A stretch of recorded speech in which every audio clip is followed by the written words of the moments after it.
तो hello students, welcome back to another video. And ये जो वीडियो होने वाला है ये आपकी डिमांड पे वीडियो आ रहा है। एंड बहुत सारे स्टूडेंट्स का कहना है कि भैया आपने रिव्यू पेपर नहीं डाला, मतलब रिव्यू वाला वीडियो नहीं डाला, तो प्लीज़ M3 का रिव्यू वाला वीडियो डाल दीजिए। तो भैया मैं एक चीज़ बता दूं कि बहुत सारे स्टूडेंट्स का मेरे पास बहुत मैसेज आया है कि भैया पेपर हमारा अच्छा गया, बट जो एवरेज था वो बहुत सारे स्टूडेंट का ये था कि पेपर बहुत कठिन आया है। लाइक यूनिट 3 ने गेम पलट दिया एंड पूरा प्लान किया था पेपर खराब करने का। एंड ये सारी चीजें एंड मतलब बहुत सारी चीजें हैं। तो बहुत सारा मेरे पास कमेंट आया, तो दैट्स वाई मेरे को भी ये वीडियो बनाना पड़ रहा है। एंड हम देखते हैं पेपर यहाँ से स्टार्ट करते हैं। तो सबसे पहला जो क्वेश्चन है, तो क्वेश्चन नंबर 1, तो प्रूव करना, हमको प्रूव करना है, ठीक है। एंड ये आपको मैं बता दूं कि ये आपका ऑपरेटर वाला जो टॉपिक है बहुत सारे स्टूडेंट छोड़ के जाते हैं। तो ये वहां से है, तो बहुत सारे स्टूडेंट ना छोड़ के गए होंगे, मेरे को मालूम है। ठीक है, आता भी नहीं है तो कोई दिक्कत वाली बात नहीं है। एंड बट आप लोगों को करना चाहिए था, बट नहीं किया तो चलो कोई दिक्कत नहीं। ठीक, तो अब कुछ बोल भी नहीं सकते हैं। ठीक है, क्योंकि बहुत से लोग अटेम्प्ट नहीं करते हैं। ठीक है। एंड मैं एक चीज बता दूं कि भाई क्वेश्चन नंबर 1 का किसी ने अगर ए पार्ट अटेम्प्ट किया है तो प्लीज मेरे को कमेंट में बताइएगा। एंड दूसरा आता है आपका Newton Raphson method to evaluate x under root 12। ठीक है। सो आई थिंक आप लोगों से ये बन गया होगा, मेरा ये मानना है। तो देखो भाई, ये जो न्यूटन रेफसन मेथड है, आई होप आप लोगों से बन गया होगा, बट बहुत सारे लोग कह रहे हैं कि इनका आंसर नहीं आ रहा। तो मैं एक चीज बताऊं कि ये बहुत इजी है, एंड आपने अगर प्रैक्टिस की होगी ना थोड़ा बहुत, तो भाई आपसे बनेगा।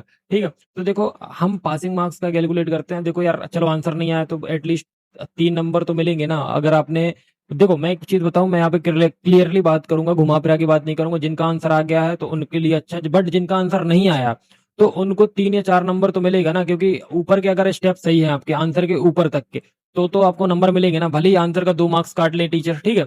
फिर नाउ अब आता है फिट करना है एक cubic polynomial which take the following. तो भाई देखो, ये तो तुमसे बन ही गया होगा। ठीक है। एंड ये आपसे बन गया होगा, बहुत ज्यादा मैं होप कर रहा हूँ कि प्लीज ये बन गया हो। एंड जिनसे नहीं बना, एंड जिनका आंसर नहीं आया तो भी दिक्कत नहीं है।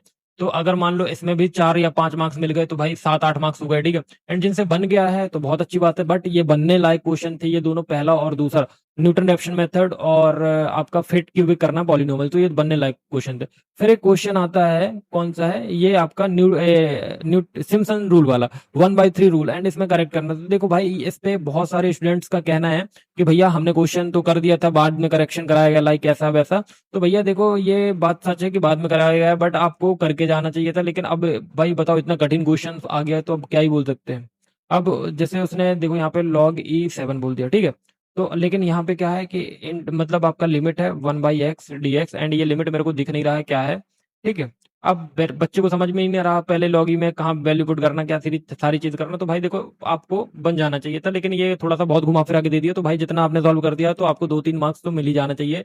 एंड जितना कर दिए हो तो अच्छी बात है, नहीं की हो तो कोई बात नहीं, क्योंकि देखो आंसर नहीं आया ये मैटर नहीं करता। तुमने पैटर्न सही फॉलो किया है, तुमने जो प्रैक्टिस की थी वो सही किया, तो तुमको हर क्वेश्चन में 2-3 मार्क्स या 4-5 मार्क्स। देखो, आंसर गलत हुआ इसका मतलब ये नहीं कि पूरा क्वेश्चन गलत होगा। आपके 2-3 नंबर या 2 नंबर या 2.5 नंबर काटे जाएंगे, बाकी के नंबर आपको दिए जाएंगे। एंड देखो, ये जैकोबी मेथड का क्वेश्चन आपसे बन जाना चाहिए था। ठीक है।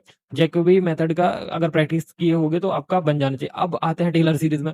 अब बताओ, टेलर सीरीज में एक स्टूडेंट बहुत नॉर्मल सा सीख के जाता है, एंड अब देखो टेलर सीरीज में ये क्या पूछ लिया कि भैया बताओ, e⁻z है अपॉन z+z1 का विस्तार करिए, तो एक्सपेंड करिए, बताओ अब z=2 करना। अब बच्चा का दिमाग खराब वैल्यू पुट करने में।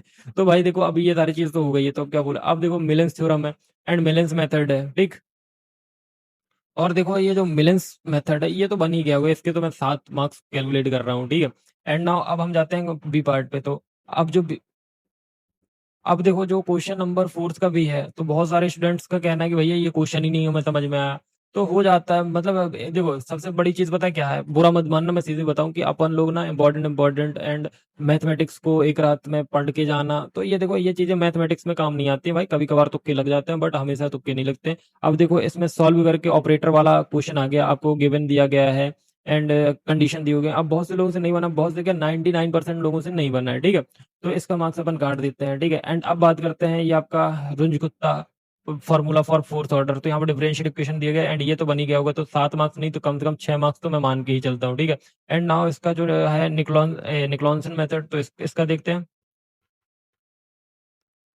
और रही बात इसकी, तो आई डोंट नो, मेरे को पता नहीं कि अपन ने अपने इम्पोर्टेंट क्वेश्चन पे ये दिया है या नहीं दिया। अगर नहीं दिया है तो बहुत सारे स्टूडेंट ने स्किप ही किया, तो इसको भी अपन काट दो। अब देखो लैपलास वाला है, तो आई थिंक प्रूव करना है आपको Laplace and also find the Laplace transformation of cos h at sin bt, ठीक है। तो आई थिंक ये आपसे बन गया होगा। अब देखो यहाँ पे क्या है कि आपको सिंगल इंटीग्रेशंस में अभी तक क्वेश्चंस आते आ रहे हैं, बट इस बार क्या हो गया कि डबल इंटीग्रेशन में आ गया। तो यहाँ बहुत सारे वो स्टूडेंट थे, इंटीग्रेशन सिंगल तो बनता नहीं है एंड डबल डबल इंटीग्रेशंस दे दी गए, तो इसमें भी प्रॉब्लम है। तो बहुत अगर बन गया है तो ठीक है, अगर नहीं बना तो 2-3 मार्क्स तो मिल ही जाएंगे, ठीक है। ठीक। एंड अब यूजिंग कॉन्वोल्यूशनल थ्योरम प्रूव करना। अब देखो थ्योरम तो की है तो और अच्छी बात है, नहीं की है तो क्या ही बोलूँ यार मैं।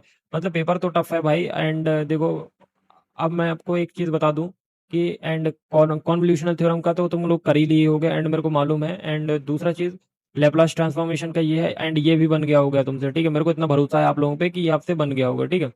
एंड मैं अब एक बात बता दूं, एंड फूरियर सीरीज का भी बन गया होगा, cosine transformation e raise to the power minus x square, तो ये भी बन गया होगा, ठीक है। एंड आपका क्वेश्चन नंबर ए ये है, ठीक है। ये प्रोबेबिलिटी अगर बन, ये प्रोबेबिलिटी के तो बन ही गए होंगे ना आपसे, ठीक है। तो अब अपन काउंट करते हैं कि कितने नंबर आपके आ जाएंगे सीधे सीधे। तो देखो अगर पहला नहीं किया है तो कोई बात नहीं, लेकिन अगर ये किया है तो 7 नंबर नहीं मानो तो 4 नंबर इसके मान लो, 4 मार्क्स हो गए। 4-5 मार्क्स इसके मान लो तो 9 हो गए, ठीक है। 9 9 मार्क्स के बाद 2-3 मार्क्स इसके मान लो तो 11 नंबर मान लो। 11 नंबर मान लेने के बाद जे को भी बन गया होगा तो 15-15-17 मान लो। एंड टेलर सीरीज नहीं बनी होगी तो 17 नंबर, 17 और 7 24 एंड 6 ये बन गया होगा 30। तो कुल कुल मिला के तुमसे, मतलब कुल मिला के मैं मोटा मोटी बोलूँ तो 30 से 35, 35 या 40 नंबर के तुमसे बन गया है। एंड देखो मेरी एक बात ध्यान से समझना कि आप लोगों को नंबर मिलेंगे अगर आपका आंसर गलत है, आपने मेथड और अप्रोच सही है, तो आपको नंबर मिलेंगे, प्लीज टेंशन मत लेना। एंड ये मत सोचो कि हमारी बैक लग गई, ये हो गया वो हो गया। मे भी हो सकता है कि आपका सिर्फ आंसर गलत है, बट आपके ऊपर, आपका जो ऊपर है क्या, ऊपर जो आपने सॉल्यूशन किया है, मे भी हो सकता है वो आपने सही किया हो, सिर्फ आंसर बस गलत हो। तो प्लीज टेंशन मत लीजिए। एंड जो इस बार ना भाई पेपर, मतलब पता नहीं किसने सेट किया है एंड बहुत तगड़ा पेपर आया है, तो मेरे को भी लग रहा है कि तगड़ा पेपर आया है, क्योंकि बहुत सारे स्टूडेंट्स का मेरे पास डीएम आया कि भैया पेपर बहुत गजब आ गया, लाइक ऐसा वैसा। तो देखो यार टेंशन मत दो। एंड मैं यही बोलूंगा कि अगर तुम्हारा सिर्फ आंसर बस गलत है, क्या आंसर अगर गलत है आपका एंड ऊपर की सारी चीजें सही हैं, तो इतना मान के चलो कि तुमको स्टेप मार्किंग के नंबर मिलेंगे एंड तुम इजिली पास हो जाओगे। तो बाकी यार अब अपने नेक्स्ट पेपर की तैयारी करो, M3 को लेके ही मत बैठ रहो। एंड एडा का पेपर है एंड मैंने वन शॉट डालना शुरू कर दिया, तो जाकर प्लीज चेकआउट करो। And thank you for watching. And अब थोड़ा सा प्रैक्टिस करके जाना, क्योंकि एडा में भी न्यूमेरिकल्स हैं, ठीक है। तो एडा के न्यूमेरिकल्स की प्रैक्टिस करके जाना, ठीक। Thank you.